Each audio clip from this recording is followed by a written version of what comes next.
நந்தகுமார், இதுல ஒரு ஃபேக்டர் இருக்கு இல்லையா? இப்போ பள்ளிமாராப் தொகுதியில இஸ்லாமியர்கள் அதிகம் இருக்கக்கூடிய ஒரு பகுதியா இருக்குது. இங்க ஆம் ஆத்மி கட்சி முன்னிலையில் வருது அப்படின்றதும், இன்னொன்று அரவிந்த் கெஜ்ரிவால், அதிஷி இவங்கெல்லாம் பின்னடைவில் இருந்தாங்க, மணிஷ் சிசோடியாலாம் பின்னடைவில் இருக்கிறாங்க. அப்படின்றப்போ இவங்க முன்னிலையில் வராங்க அப்படின்ற இந்த அம்சத்தையும் எப்படி நம்ம புரிஞ்சுக்கிறது? இது வந்து ஒரு டஃப் ஃபைட்டு தான் ஃபார் ஆப். நீங்களும் அந்த ஸ்டாண்டர்டுக்கு ஹரிமாதவனும் அதான் சொன்னார். இல்லை, இது வந்து ஏன்னா இப்போ வந்து அரவிந்த் கெஜ்ரிவால் மாதிரி ஒரு ஆள், அவர் தான் வந்து அந்த கட்சியினுடைய பிம்பம். அவரே வந்து பார்த்தீங்கன்னா இப்போ லீடிங்னு சொன்னாலும் அவர் லீடிங் பை வாட் மார்ஜின் கேட்டிங்கன்னா 343 ஓட் லீடிங்கில் இருக்கார். காலையிலேருந்து ரொம்ப அப்ஸ் அண்ட் டவுன்ஸாக இருக்குது. சிட்டிங் சிஎம் வந்து ட்ரைலிங்காக இருக்காங்க. மணிஷ் சிசோடியா டெபுட்டி சிஎம்மாக இருந்தவரும் வந்து இப்போ வந்து ட்ரைலிங்கில் இருக்காங்க. அப்போ இந்த இடத்துல பார்க்கும்போது ஆம் ஆத்மியில் இருக்கக்கூடிய முக்கியமான தலைவர்கள் அந்த கட்சியினுடைய பிம்பங்களாக பார்க்கப்பட்டவங்களே பின்தங்கி இருக்கும்போது இது வந்து இந்த எலெக்ஷன் எப்படி பார்க்கப்படும்னா it is referendum for Arvind Kejriwal தான்.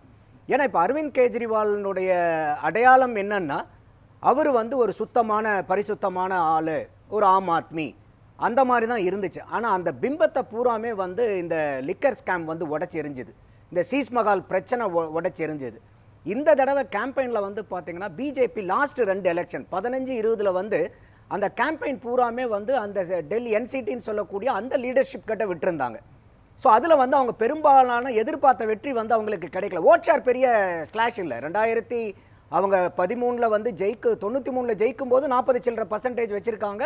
2015 வந்து ஒரு 33 சில்லற, 2020 வந்து 38% வராங்க. ஆனால் இப்போ இந்த தேர்தலில் பார்க்கும்போது அவங்க சென்ட்ரல் கமாண்டே வந்து அங்கே இறங்குறத வந்து நம்மளால் பார்க்க முடியுது. இந்த தடவை டெல்லி, நீங்கள் முதலே சொன்ன மாதிரி வந்து இன்றைக்கி டெல்லி தான் வந்து பார்த்தீங்கன்னா இன்றைக்கி எந்த ஒரு இன்டர்நேஷ்னல் லீடர் வந்தாலும் டெல்லிக்கு தான் வரப்போகிறாங்க. அப்போ ஒட்டுமொத்த இந்தியாவையும் வந்து பிஜேபி ஆண்டுட்டு இருக்கும்போது ஒரு இன்டர்நேஷ்னல் அரேனாவில் வந்து பிஜேபி வந்து ஒரு டால் பொலிட்டிக்கல் லீடர்னு சொல்லிட்டு எல்லாரும் பேசிகிட்டு இருக்கும்போது அவர் உட்கார்ந்து இருக்கக்கூடிய இடத்துல வந்து ரூல் பண்ணுறது வந்து பிஜேபி இல்லைங்கிறது வந்து பிஜேபிக்கு ஒரு செட்பேக்.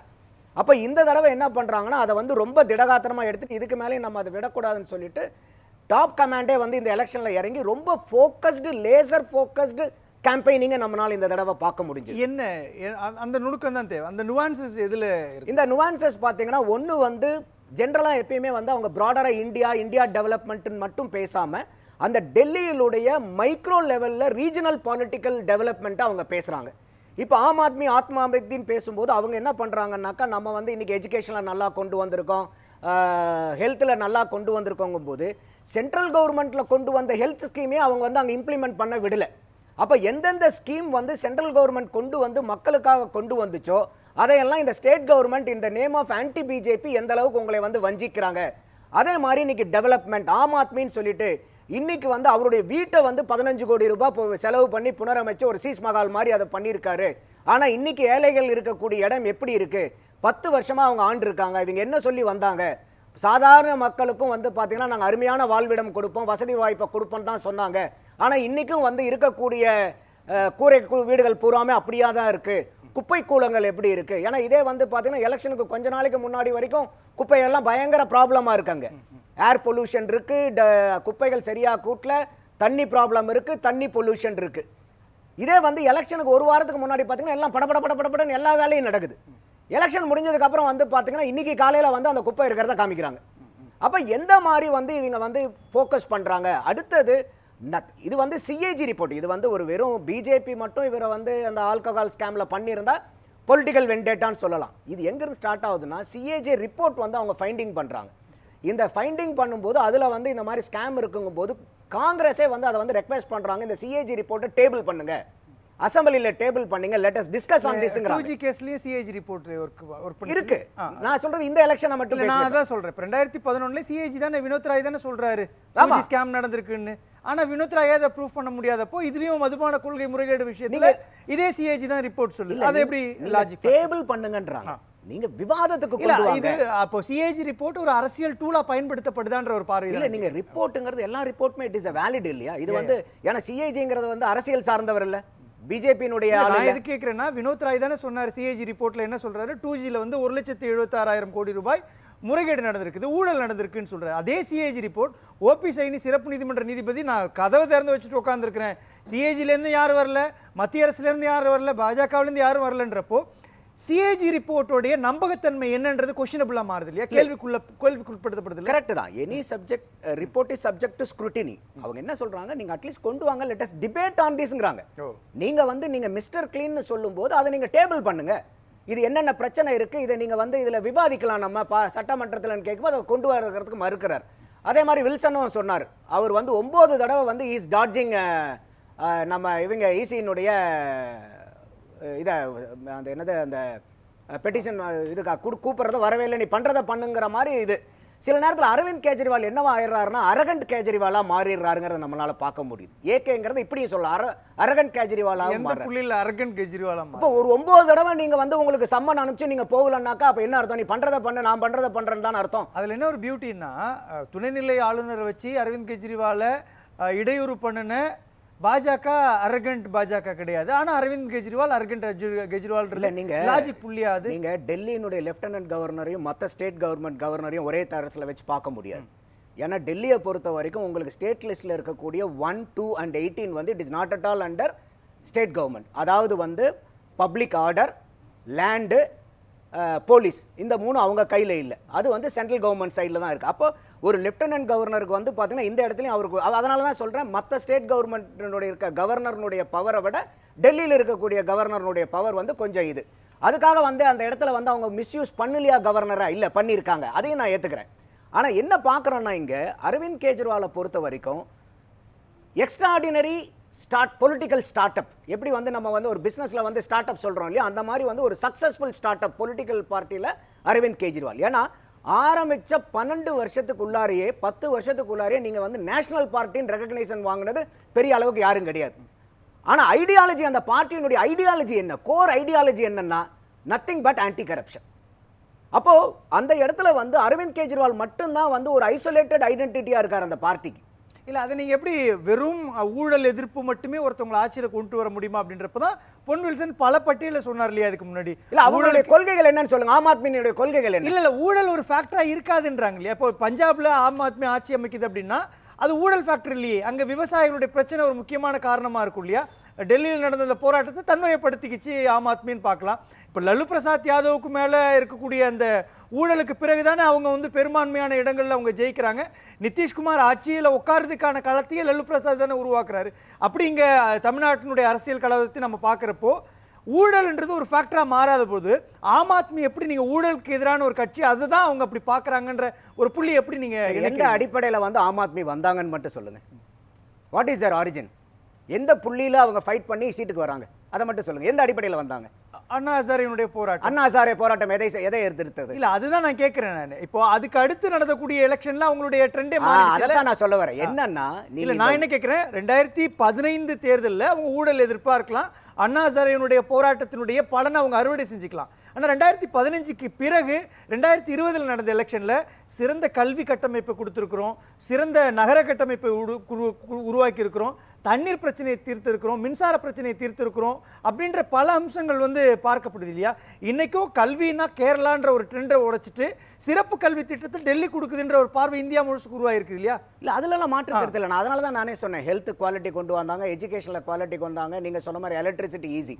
அப்போது இந்த நீங்கள் ஃபஸ்ட்டு அவங்க வந்தது அவங்களுடைய பிம்பம் என்னன்னா, நாங்கள் ஊழலுக்கு எதிர்ப்பானவன், நான் ரொம்ப சாமானியன், அப்போ சாதாரண ஸ்லிப்பர் போடுறேன், நான் சாதாரண சட்டை போடுறேன், சாதாரண பேண்ட்டு, ஒரு ரோட்டில் போகிறவருக்கு எனக்கு வித்தியாசம் கிடையாது, ஐ ஆம் ஆம் ஆத்மி. இதுதான் அவங்களுடைய பேனர்.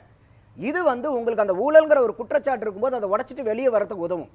அந்த தேர்தலில் ஜெயிச்சதோட மட்டும் இல்லாமல் நீங்கள் சஸ்டைனபிளாக ஜெயிச்சுட்டு இருக்கணும்னா உங்களுக்கு கொள்கைங்கிறது வேணும், ஐடியாலஜிங்கிறது வேணும். இப்போ நீங்கள் மற்ற ஸ்டேட்லலாம் சொல்லும்போது அவங்க வெறும் only one single point of agenda, கரப்ஷனை மட்டும் வச்சு மற்ற பொலிட்டிக்கல் பார்ட்டி ஃபைட் பண்ணல. அந்த கரப்ஷன், ஆன்டி கரப்ஷனுங்கிறது மீறி அவங்களுக்கு ஒரு ஐடியாலஜி இருக்குது, கோர் ஐடியாலஜி பேஸ் இருக்குது. அப்போ அந்த ஐடியாலஜி பேஸ் பார்த்தீங்கன்னா உங்களுக்கு காடரை இழுத்து பிடிக்கும்.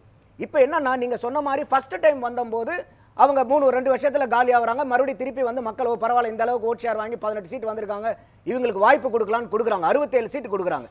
அதுக்கப்புறம் பார்த்தீங்கன்னா அந்த 5 வருஷம் நல்லா பண்ணனால தான் 2020க்கு அவங்களுக்கு சான்ஸ் கொடுக்குறாங்க, கண்டினியூவேஷனாக இருக்கணும். இல்லை, எனக்கு அதில் தான் புரிய மாட்டேங்குது நந்தகுமார். 2014 ஊழல், காங்கிரஸ் கட்சியினுடைய ஊழலுக்கு எதிராக ஒரு பெரிய சம்ஹாரம் செஞ்சு தான் பாஜக ஆட்சியை பிடிக்கிறாங்க. ஆனால் அதே பாஜக டெல்லியை கைப்பற்றல 2015.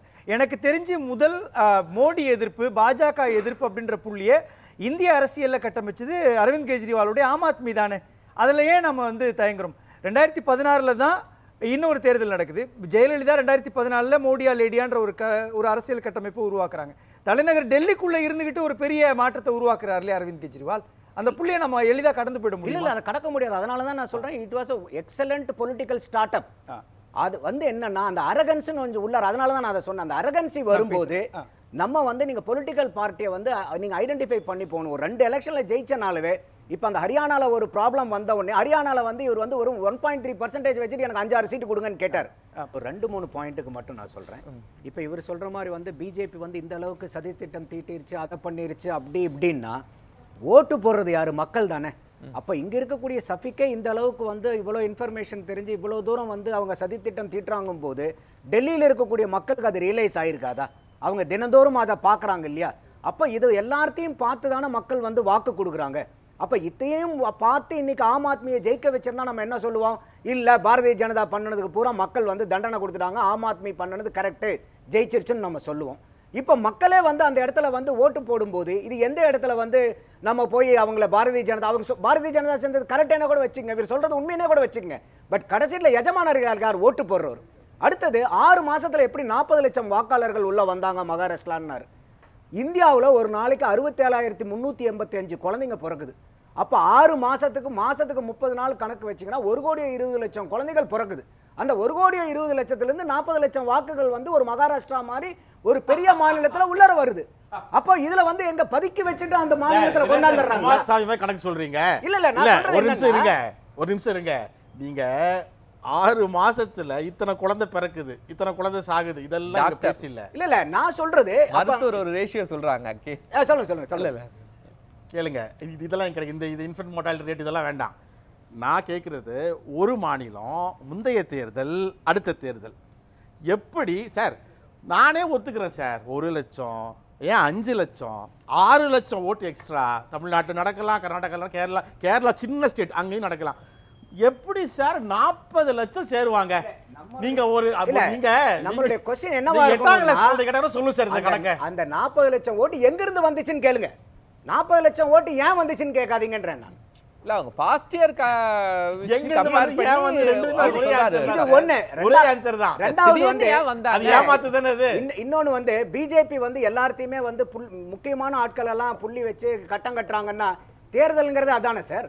இப்ப நீங்க திமுக இருக்கிறீங்கன்னாக்கா நீங்க உங்களுக்கு எதிர்க்கட்சியா இருக்கக்கூடிய ஆட்களை யார் யாரெல்லாம் ஸ்ட்ராங்கா இருக்காங்களோ அங்க உங்களுடைய கேம்பெயினிங் அதிகம் பண்ணுவீங்க, அங்க உங்களுடைய மேன் பவர் அதிகம் பண்ணுவீங்க, அங்க உங்களுடைய எல்லா இன்ஃப்ராஸ்ட்ரக்சருடைய யூட்டிலிட்டியும் நீங்க அங்க கொண்டு வருவீங்கல்ல.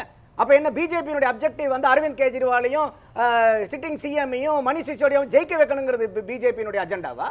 அவங்க இப்படிதான் சார் பண்ணுவாங்க. இது எலெக்ஷன், இது நீங்களும் அதே தான் பண்ணுவீங்க. இது எப்படி போய் நீங்க பாரதிய ஜனதாவில குற்றம் சொல்ல முடியும்? எந்த குற்றமும் சொல்ல சார், யாரும் சொல்லக்கூடாது சார். நந்தகுமார் சார் சொல்றதுதான் சரி. பாஜக உத்தம சீக்கிரம் பாலும் தேனும் ஓடுது. நந்தகுமார் சார் சொல்றபடி பார்த்தா டெல்லி மக்கள் ரொம்ப சுபிட்சமா இருந்து ஓட்டு போட்டுருக்காங்க. அப்படி நம்மளும் ஒத்துக்கணும். தமிழ்நாட்டுல சொல்றேன், நம்ம தமிழ்நாட்டுல மக்கள் கொடுத்த தீர்ப்பு என்ன சொல்றோம்? பாரதிய ஜனதா என்னதான் ஆட்டம் ஆனாலும் இங்க வந்து மக்கள் விவரமா இருக்காங்கன்னு சொல்றோம்ல.